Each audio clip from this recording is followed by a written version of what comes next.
भाई गर्मी का मौसम आते ही अगर आपने ये एक कटोरी बना करके बच्चों से लेके बुजुर्ग को किसी को भी दे देते हैं, आप देखेंगे पूरे दिन एनर्जी रहेगी, ताकत रहेगी। शरीर की जो कमजोरियां हैं या फिर हाथ पैर सुन रखना या गर्मी होना है, ये सारी चीज़ें दूर होने लगेगी। इसके लिए मैंने यहाँ पर 20 से 25 बादाम लिए हैं और ये 5 से 6 जनों के लिए भरपूर है। इसे ले करके आपको पूरी रात के लिए भिगो करके रख देना है ताकि इनकी जो तासीर है वो ठंडी हो जाए और इनके छिलके उतार लेने हैं। जब इसके छिलके उतार लेते हैं तो ये और भी ताकतवर हो जाते हैं। सर्दी के मौसम में तो आप चाहे ऐसे ही खा लें, लेकिन गर्मी के मौसम में इस तरह से भिगो करके छिलके उतार कर ही खाना लाभदायक रहता है। इस बादाम को अगर आप भिगो करके खाते हैं, जिनके पेट में गर्मी रहती है वो दूर होने लगती है। जैसे हम भिगो करके ठंडाई लेते हैं ना, ऐसे ये ताकतवर हो जाती है। दूसरी चीज़ है खसखस, इसे पॉपी सीड के नाम से भी जानते हैं। ये मैंने 2 चम्मच के करीब लिया है और इसे ले करके पानी में पूरी रात के लिए भिगो करके रख दिया। ध्यान रखिएगा, इसके भीगना बहुत ज़रूरी है कि आपने तुरंत बनाया ऐसे बना लिया, ऐसे नहीं बनाना है, इसे भिगो करके रखना है। इससे क्या होगा, नीचे हल्की सी जो दाने दाने सी मिट्टी होती है वो निकल जाती है भीगने से। साथ में और भी ज़्यादा ये पेट को ठंडक देने वाली हो जाती है। अब इन दोनों चीज़ों को हम लेकर के मिक्सी के जार में पीस लेंगे और ऊपर ऊपर से जब आप हटा देंगे इसको, तो नीचे नीचे आप देखेंगे काले काले आपको मिट्टी के जैसे दाने दिखाई देंगे, उसे आपने हटा देनी है। थोड़ा सा पानी डाल के पीस लीजिए या फिर दूध से भी आप इसे पीस सकते हैं। तो ये इस तरह से आपको एक पेस्ट दिखाई देगा। चलिए जी, इसको हम उठा करके रख देते हैं। ठंडा ठंडा पेस्ट हमारा ठंडाई जैसा तैयार हो गया है और ये ताकत से भरपूर है। 5 से 6 लोगों के लिए इतना है, ऐसे नहीं कि इतना बता दिया तो आप भर भर के खुद ही खाने लग जाए, फिर वो पेट का जो है डाइजेशन वो भी ख़राब हो जाता है। यहाँ पर 1 छोटी चम्मच के करीब मैंने घी लिया है और इसमें मैंने 1 कप के करीब फूल मखाने ले लिए हैं। इन मखानों को हम भूनेंगे, इससे क्रिस्पी हो जाएंगे और इनका टेस्ट भी जो है बहुत अच्छा आ जाएगा। आप चाहें ना तो इसे बगैर घी के भी भून सकते हैं, बड़ी आसानी से ये भुन जाएंगे। इनको घी डालने की भी ज़रूरत नहीं है, लेकिन घी डालेंगे तो थोड़ा सा टेस्ट जो है अच्छा आ जाता है। चलिए जी, ये एकदम कैल्शियम से भरपूर हमारे पास मखाने भी हो गए हैं। अब यहाँ पर आधा कप के करीब मैं दलिया ले रही हूँ।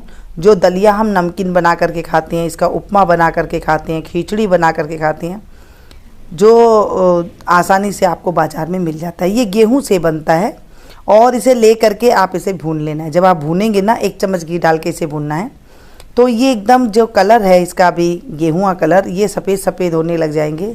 यानी कि जैसे हम वो बनाते हैं ना पॉपकॉर्न, वैसे वैसे हो जाएंगे इसके सफ़ेद सफ़ेद से दाने। तो समझ जाइएगा ये भुन चुकी है।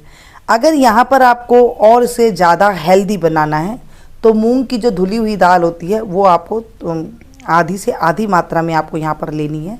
पहले आपको दाल भून लेना है धो करके और उसके बाद जो है आपको दलिया डालना है, ठीक है, ऐसे। लेकिन दलिया जो है ना जल्दी से हजमायत हो जाती है पेट के अंदर एकदम जा कर के और पेट को एकदम अच्छा कर देती है। यहाँ पर 3 से 4 कप के करीब पानी डालूंगी। पानी कम ज़्यादा हो जाए कोई दिक्कत वाली बात नहीं, क्योंकि इसे आगे हमने और पकाना है। बस इसे मिक्स करेंगे और एक उबाल आएगा ना, तब हम इसको ढक्कन लगा करके 3 से 4 सीटी हम इसकी ले लेंगे। मतलब अच्छे से ये पक जाना चाहिए। अगर कच्चा रहता है ना तो पेट में जा कर के गैस बना देता है और वो दर्द करने लग जाता है। ये उबल करके तैयार हो गया है। अगर आपको उबलते टाइम पर दालचीनी पसंद है तो आप इसमें दालचीनी भी डाल सकते हैं, उसकी भी खुशबू महक बहुत अच्छी हो जाती है। और जिन्हें कोलेस्ट्रॉल है ना वो भी नहीं होता है, एकदम हाजमेदार हो जाता है। यहाँ पर 2 कप के करीब मैंने दूध लिया है। दूध भी कम ज़्यादा हो जाए कोई बात नहीं। अगर ये जो मैं आपको बता रही हूँ खीर, इसे आप गाढ़ा पतला भी बना सकते हैं, कोई दिक्कत नहीं है। दूध डाल दिया और इसे हम चलाएंगे, क्योंकि दलिया तो हमारा पका हुआ है और जैसे ही हम इसे चलाएंगे ना तो ये गाढ़ा होने लगेगा और जो दलिया है वो दलिया इसके अंदर ऑब्जर्व हो जाएगा, मतलब दूध को अपने अंदर ले लेगा और ये एक स्वादिष्ट भोजन बन के हमारा तैयार हो जाएगा। अब जो हमने पीस के रखा था बादाम और खसखस को, वो हम इसमें डाल देंगे। जैसे ही डालेंगे इसके अंदर एक गाढ़ापन आ जाएगा, टेस्ट आ जाएगा और ये एक हेल्दी दलिया की रेसिपी बन जाएगी। आपने दलिया की खीर, दलिया कई तरीके से बनाया होगा, लेकिन अक्सर हमारे घरों में जब बच्चे छोटे होते हैं या फिर बुजुर्ग होते हैं उनको इसी तरह ही दे दिया जाता है बना करके दलिया को। इसे आप खुद भी खाएंगे ना तो जो बाल झड़ने की समस्या होती है, माइग्रेन की समस्या होती है, पेट की गड़बड़ाहट होती है या फिर भूख नहीं लगती है, गर्मी के कारण हाथ पैरों में जलन पैदा होती है, इन सब में ये बहुत कारगर है। लंबे टाइम तक पेट भरा रहेगा, भूख नहीं लगेगी, बार बार पानी की प्यास नहीं लगेगी, गला नहीं सूखेगा, ऐसी प्रॉब्लमें दूर हो जाती है। चलिए जी, ये धीमी आंच पर हम इसे 5 मिनट उबालेंगे। आप देखेंगे गाढ़ा हो जाएगा, दलिया अच्छे से फूल जाएगा और फिर ये स्वादिष्ट बन के हमारे पास तैयार हो जाएगा। अब ये थोड़ा पतला दिख रहा है, बस हमें इतना ही रखना है, ज़्यादा हमें इसे गाढ़ा नहीं करना है, नहीं तो क्या होगा, ये ठंडा होने के बाद ना और भी ज़्यादा गाढ़ा हो जाता है, तो हमें थोड़ा सा ऐसे लिक्विड ही रखना है। 4 इलायची ली, जिसको हल्का सा कूट करके इसमें डाल दिया है। आप चाहें तो इसका पाउडर बना करके भी डाल सकती हैं। ऐसे डालेंगे तो इलायची का फ्लेवर जो है इसमें आ जाएगा। इलायची मीठे को हजम करने में बहुत अच्छा काम करती है, तो बाद में जब ये इसका आ जाएगा असर, इसका फ्लेवर आ जाएगा, तो हम इसे निकाल देंगे। आधी कटोरी के करीब मैंने यहाँ पर देसी खांड का प्रयोग किया है। आप चाहें तो यहाँ पर धागे वाली मिश्री का प्रयोग कर सकती हैं, और नहीं है कुछ भी तो आप जो चीनी खाते हैं उसका भी आप प्रयोग कर सकते हैं। गुड़ नहीं डालना है, सिर्फ चीनी या फिर आपको देसी खांड या फिर मिश्री का प्रयोग करना है। इसे चलाएंगे, जैसे ही उबाल आएगा फिर से धीमी आंच करके फिर से छोड़ देंगे।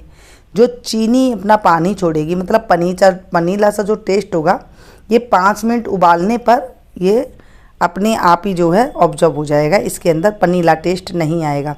बस हमें इतना ही रखना है, ज़्यादा गाढ़ा नहीं करना है। तो धीमी आंच कर दूंगी, इसे बस 2 से 3 मिनट और पका लूँगी।